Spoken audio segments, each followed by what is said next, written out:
turn this. If you're going to stay, where's the? If you're going to stay there.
That's just a little nerve-wracking.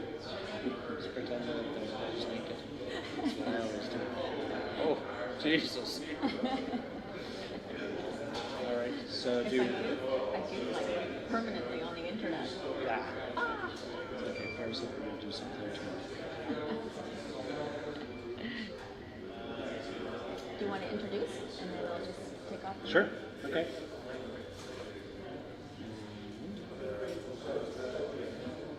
Okay, everybody, if I can get your attention, we're going to get started here. All right, well, that was easy. I just want to make a quick introduction to Anna, who is going to go over this awesome book that has affected, I think, probably all of us quite a bit, being in cycling, especially here in Toronto. And thank you all for coming out tonight, and a warm round of applause and welcome Anna.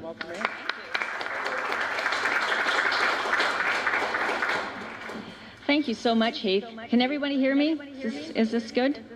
It's thank you all so much for coming out tonight and sharing the evening. It's a bit of a special evening tonight because Heath was one of the first employees with Cervélo, and he was the first sales manager for Cervélo. And in 1997, he actually worked out of my home. So him and Heath and Phil and Gerard worked out of one of our upstairs bedrooms, which was, maybe 9 feet by 10 feet, and they all crammed themselves in there, and I don't know how they did it, but that was Cervélo headquarters for 1997 and 1998. So it's a real pleasure to be here. It feels almost like a full circle, and I want to congratulate Heath on his amazing store and for his success in the cycling community. It's really a special moment for me anyways. So a little bit about the book. So the story starts with Phil and Gerard meeting at McGill University in 1995. And the story follows them through until 2012, the year the company was sold. So the story has the setbacks, has the successes, has the cycling stories, and has the engineering insights all woven through the story. I took about 1.5 years to interview both Phil and Gerard, as well as some employees and some of the suppliers. And their stories and their insights and their thoughts and perspectives are all woven throughout the book. And I had an interesting contribution to add to the book because I was there from the beginning until 2012 when we sold the company. I actually knew Phil before he met Phil, and or Gerard, sorry. While Phil and Gerard were in McGill University studying, I was actually working as a commercial lender. So when Phil gave me the call to say that I'm going to take that school project and turn it into a business, what do you think? My commercial lending hat came on, and I wasn't sure how happy I was with the news that he had given me. But anyways, he convinced me. The story's history now. And a little bit later on, I actually worked for the company. So I had the experience of getting some intimate knowledge, learning about the company, learning about its people, and learning a little bit about its culture. So I'm not exactly sure what compelled me to write the story, to be honest. I just know that it's an incredible story. It's a story of success against all odds. It's something that I watched, it's something that I lived.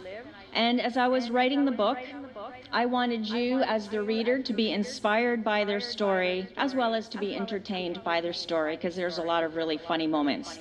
Some of them not so funny at the time, but looking back, some of them are quite funny.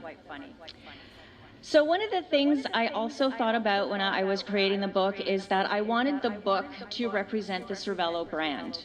So I wanted the book to be design-oriented, and I wanted it to be aesthetically interesting. So when I put together the book, I not only put the story in through the words, I also wove the story through the pictures, through the graphics, and through the quotes. So the book is a little bit unique in that it's a combination coffee table book as well as a business biography. And one thing that I'd also like to mention about the book is some of the net proceeds will be donated to Can Fund, which is a nonprofit organization financially supporting some of our Canadian athletes. So how did I get the crazy idea to write the book? So what you see here is our hotel view in France in the early part of 2015. So Phil and I decided to go on a cycling trip, and in the inset you'll see Mont Ventoux. So this was the beast mountain that we were going to climb on the last day of our trip. So this trip was supposed to be a trip for me anyways, of one of rest and relaxation and just to escape. The last couple of years with Cervélo were extraordinarily stressful, and when I left at the end of 2012, I went from business stress to personal stress. I found myself having to be a caregiver to a close family member, so this trip I really needed just to chill and forget about life. So on the trip there was about 60, 70 fellow cyclists. And once they found out that Phil was the co-founder of Cervélo, the questions didn't stop. There was questions at breakfast, at lunch, at dinner, at the hotel bar during our ride. I couldn't escape it. Now, I was privileged that people were so interested in the story, but it didn't do very much for my rest and relaxation. So about halfway through the trip, I was getting a little grumpy. So one day I found myself going down to the hotel bar, and I thought, well, what am I going to do? How am I going to make this trip more pleasurable? What am I going to decide? So I sat there with a glass of Chateauneuf de Pop, reminiscing about the Cervélo days, and I kept thinking about what a wild ride we had. It was such an incredible story. And then the spark lit. I thought, geez, there's got to be a story here. If I think it's an incredible story and people can't stop asking questions, well, there's definitely a book here. So why don't I write the book? Is this what I should be doing? So as I had the wheels turning, a friend approached and he said, "Hey, Anna, I can see the wheels turning. What's going on? What are you thinking about?" And I looked at him and I said, "Well, I just got this crazy idea. What if I told you I was going to write Phil and Cervélo's story?" And he said, "Well, what the hell took you so long?" And I thought, okay, I guess I have an idea here. Maybe this is what I should be doing. So I went off and asked Phil what he thought about my crazy idea. And he said, "Well, actually, that's kind of interesting. We said we should keep notes and pictures so that one day we could all look back. So yeah, I think you should do it."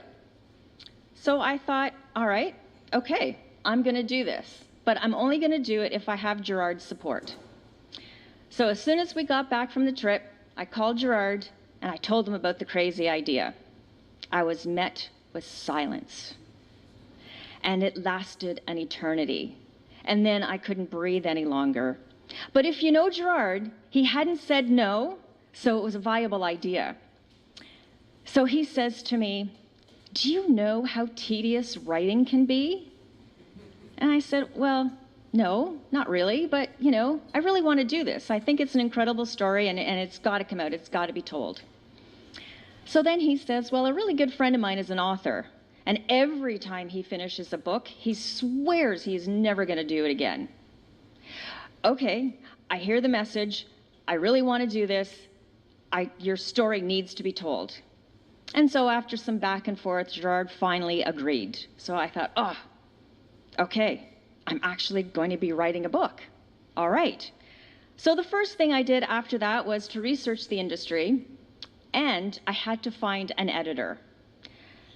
So 5 months later, there was no editor. And I thought, I am never going to get this book off the ground. Where am I going to find an editor? And out of the blue, I met someone who ran a marketing communications company, and she introduced me to Bruce, my editor, who is here with us tonight. Hi, Bruce. Bruce McDougall became my editor, and he helped me get started and got me to the finish line. Couldn't have done it without you, Bruce.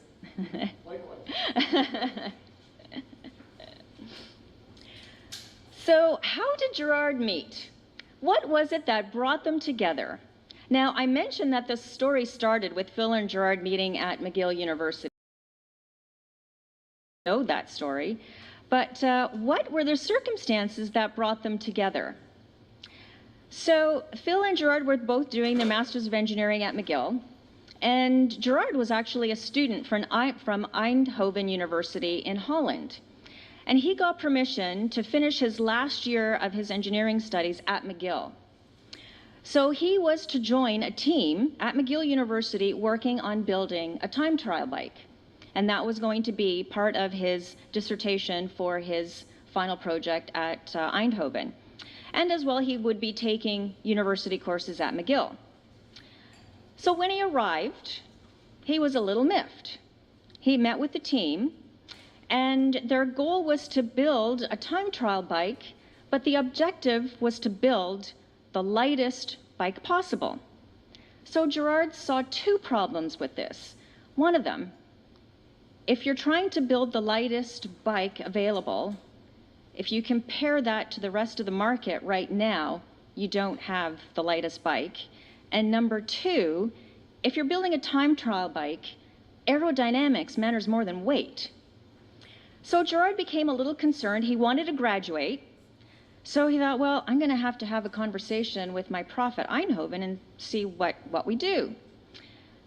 So they agreed after a conversation that Gerard would continue with his own independent study to design and build a time trial bike, and he would continue taking the courses at McGill.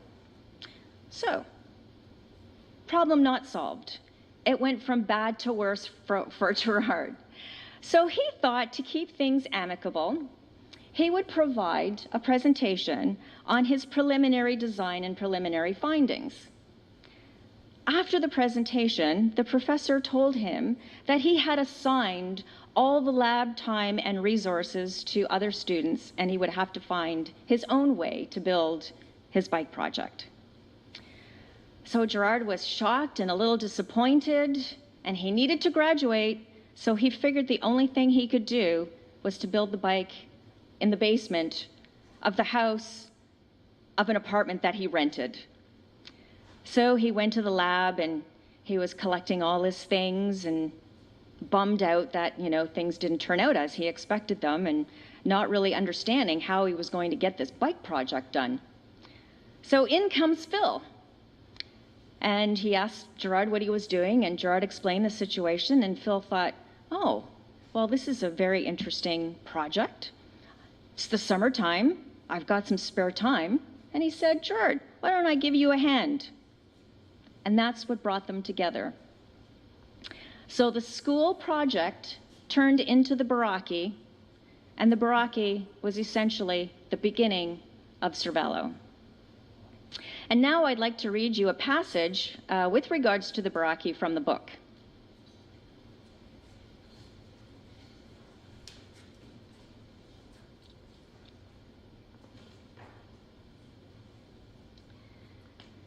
When they finished the Baraki, Phil and Gerard tested it on the Circuit Gilles Villeneuve, the Formula One track on Montreal's Notre Dame Island. With two friends, Thomas and Sebastian, an amateur cyclist, they conducted the test late in the evening when no one would notice. But it was dark, and there was no lighting on the track. A car had to follow Sebastian with its lights on so he could see where he was going. Phil and Thomas already had their assigned duties, but Gerard had never learned to drive a car. So Sebastian gave him a quick lesson. After his driving lesson, Gerard followed Sebastian down the track. It was thrilling to see a rider on the Baraki. The bike had a very short wheelbase and radical geometry, but it was perfectly stable. Eventually, each of them took a turn riding the Baraki. Then they found an area with pylons where they could conduct slalom testing. Gerard was the first to navigate the pylons. He expected to miss some turns, but he made them all. The Baraki rode better than any bike he had ever ridden. Although excited and pleased with his final project, Gerard knew the Baraki would be difficult to produce and the head tube angle difficult to market. But that was still in the future. That evening, they wrapped up the test feeling accomplished and hopeful. The Baraki was loaded into the back seat of the car, leaving room for only two people. Phil and Thomas took turns standing on the rear bumper, holding on to an unstable rear spoiler while Gerard drove them to the metro station. In July, Gerard returned to the Netherlands with the Baraki to present his final project at Eindhoven University. But then after graduating, he felt stuck. He knew he didn't want an engineering job, and he didn't feel drawn to corporate life. As an alternative, he investigated starting a business somewhere in Europe. Meanwhile, Buño and his teammates on the MG cycling team were excited about the Baraki, and feedback from the team suggested they were willing and eager to ride the Baraki. Back in Canada, Phil was confident that they'd found a business opportunity with the Baraki. He completed a business plan and applied to a provincial startup program for financial assistance. And that was the beginning. So from the Baraki came the P2. From the P2 came the P3. The P3 was introduced in 2000, only 5 years after Phil and Gerard met at McGill University. The P3 set an industry benchmark. It was at this point that Phil and Gerard established their engineering thought leadership in the cycling world. And from that point on, Cervélo had success after success after success. So as I started writing the book, I understood why Cervélo was successful. It was the right product at the right time with the right approach. But what I really struggled with was, well, what was so different about Phil and Gerard? Well, why was it them? What was their special ingredient? You could argue that they were both entrepreneurs, they were visionaries, they were intelligent, they were tenacious, they could live with ambiguity. But what was the special ingredient? So as I was writing the book, I concluded that there was two things that I thought were special about Phil and Gerard. The first was that they were non-conformist, both of them. They were happy to be with the unconventional. When they first started making bikes, they didn't use bicycle tube sets. They had their own tubes made. People in the industry thought they were nuts. Dave Anthony, their first engineer, when I interviewed him, he said, I had to argue my point all the time. They just would not accept conventional thinking. The second thing about Phil and Gerard is that they're innovators, which is different from an entrepreneur. An entrepreneur is the person who is so passionate about his product or service that he's willing to risk his financial resources, his time, his effort. An innovator is different. So both Gerard and Phil were designers. They applied design thinking to solve a problem. When I was interviewing Phil, he said, you know, Phil and I were designers. We led people in new directions. It was our job as designers to fulfill needs and wants of people before they could even articulate them. And then I thought, okay, so I think I understand now the special ingredients of Phil and Gerard. So as partners, what was it about the partnership that made them successful? And when I was talking to Gerard, he said, you know, when I moved to Switzerland, one of the things that I missed dearly was my shouting matches with Phil. He said, that was our secret sauce. So Phil and Gerard had these huge debates, especially more in the earlier years than the later years. And they would go back and forth for days. Phil now is probably thinking that I'm being overly dramatic. But they would debate engineering details over and over and over again until something became obvious or an idea sparked. So when the company decided to establish headquarters in Europe and Gerard moved to Europe, they didn't have those shouting matches anymore.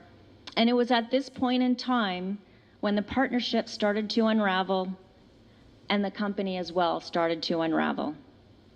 And you have to read the book for the rest of the story. So that concludes my presentation. I'm happy to take any questions, and so is Phil, if you have some questions for Phil in the back there.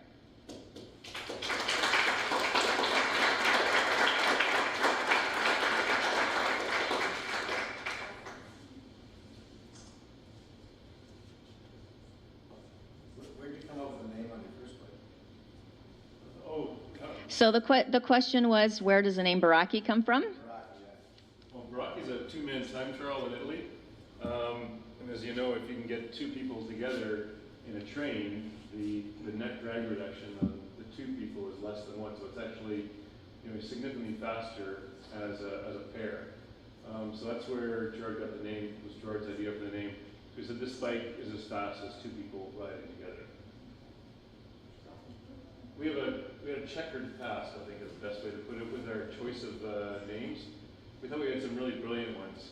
It wasn't our forte. Like the P2 was fairly straightforward. We had a kind of a rivalry with the US team in Project 96, and we said, well, we're going to build a bike that's better than them. So we're going to build a bike for 2000. So we're going to build Project 2000. We thought that's pretty arrogant. So we said, well, let's call it the P2 instead of the P2000.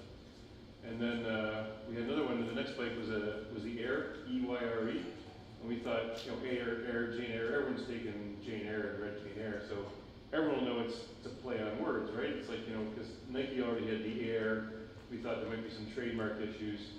So, and there was supposed to be a movie launched, like a primetime movie with Jeff Bridges or something. It was a named actor, named Hollywood actor, and it came out and it went straight to video. It just went nowhere. So the Jane Eyre is we thought it's going to get all this play. Everyone will have, Jane Eyre. It went nowhere, and people don't associate a classic English novel with a bike, believe it or not. So we got so many mispronunciations of that Irie, Erie. Anyway, so it was much better when we finally sorted out the logic of the names and had the R series, the S series, and the P series, because then we could stop making stupid names up that no one could remember or remember where we got them from. So, yeah.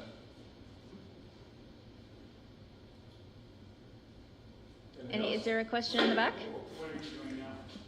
What am I doing now? Well, I spent, I don't know if you know, but when I left Cervélo, I stayed with Pon, which is the company that bought us, and they're about the 5th largest bike conglomerate in the world, so they own a lot more. They own Santa Cruz for mountain bikes, but a lot more European city bikes and that sort of thing. So they own Focus as well. I'm not sure if he carries Focus anymore.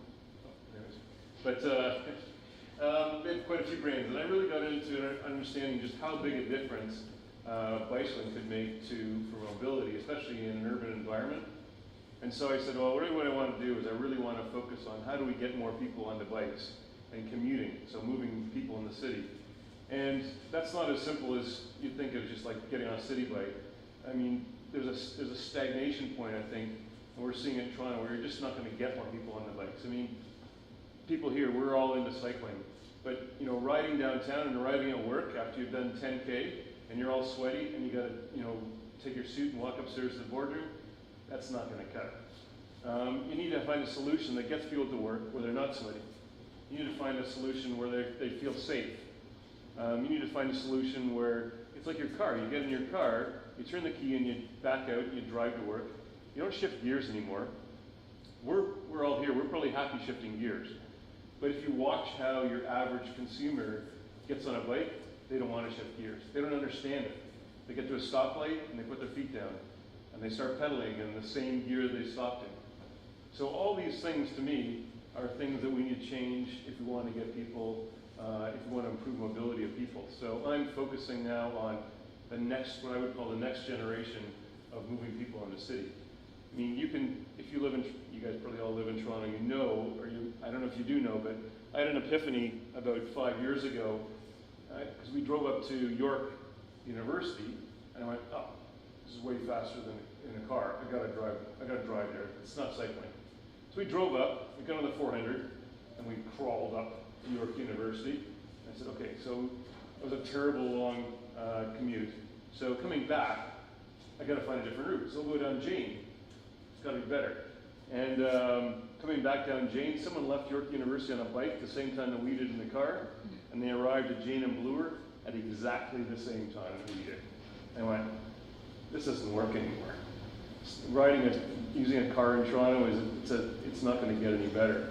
We have to find ways to get people onto bikes or into some other mode of transit that's going to work better than a car. I'm a car guy. I've got 6 of them.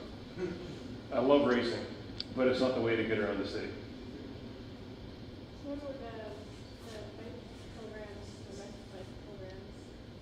I think that's part of it, but I think also that, I mean, there's a bunch of new models on ownership as well. So sharing, either with the bike program or a dockless system, which hasn't really caught on in Toronto, but is going wildfire in Asia.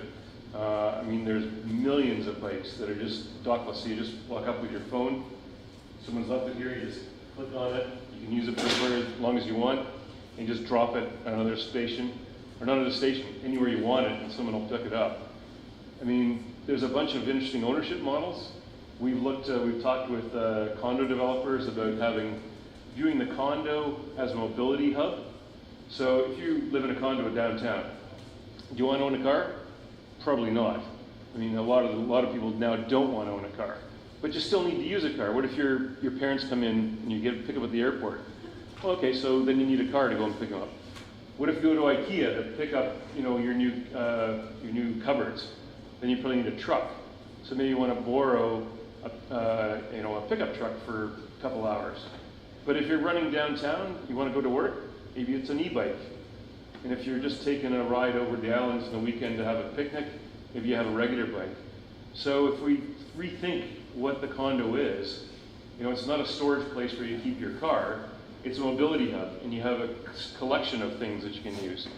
So I think we've got to rethink what the model is for mobility. Then there's a variety of new technology now opens up all those different opportunities for us. So yeah, there's a ton of interesting models. It's not just a product solution; it's also a business model and a technology or it's a use multimodal solution. So that's, sorry, I'm getting on my what do you call it? Podium? Yeah, podium, and I'm telling you my vision. But yeah, there's a lot of things that are kind of coming, I think, in the technology. We've been working on several of them to facilitate that next level of mobility. Yeah, I worked with some people in the urban planning, because urban planning is part of it, is a lot of it. And how do you facilitate, because you also need the bike lanes. But do you want to put bike lanes on the street, or do you want to put them on some place that's cheaper and easier to do? I mean, what if we had them by the lakeside and the parkland? Well, we already do that. Well, why don't we put them under hydro lines? Because that's basically lines that are areas that are unused, and all you need is like 4 to 6 inches of gravel and 2 inches of asphalt. You can lay that down. You can lay a mile in half a day. You try and lay a mile of pavement, of roadway. It it's 1,000 times more expensive to lay a road than a bike trail. So you can do it quick and easy and cheap.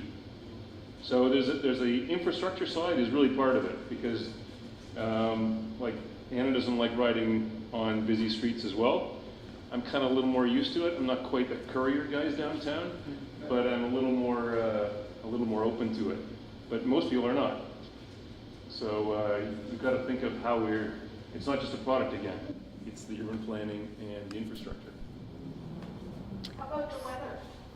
Yeah, the weather's like, I said, there's a variety of things between a car and a bike, and a covered bike or a fairing on it is definitely part of it. I see that as part of it. In the Netherlands, I was working with a group on doing a completely, well, it had a cover and then it had a retractable roof. But it was electrically powered again, 2 wheels. I think you can also do it with 3 for people that are not quite so stable on it. Like you've seen all the, in Europe you see them more now, the 3-wheeled scooters. They're super stable, very easy to ride. Again, no gears, you just twist the throttle and away you go. Something more like that on a bike, I think is a real potential as well. Because you're totally right. I mean, it's not exactly fun here when it's raining or cold or snowing. So, but there's ways to accommodate that without thinking of it as just a car or a bike. Shall we get to food and drink? Or is there another question? Yep. Okay, so this is the beginning, but is it self-published? It is, yes. So can you just explain how difficult that was, or? How difficult self-publishing was? Yeah, that's a big, like, self-publishing means that you take on all the natural risk too and all that. Yeah, so it's kind of like being an entrepreneur. Yeah. Well, for me, I didn't really have a choice. Because I was dealing with the Cervélo brand, I needed to maintain control. So if I didn't self-publish, I lost the control over things like the words that were used, the cover, the pictures, and I couldn't lose that control. So for me, really, self-publishing was the only avenue I had. So I guess that's what lines of credit are for.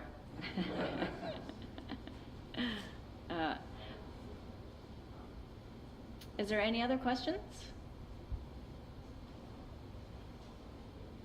Okay, great. Thank you so much for sharing your evening with us, and I'm hanging around for signatures and for any other questions. Thank you so much.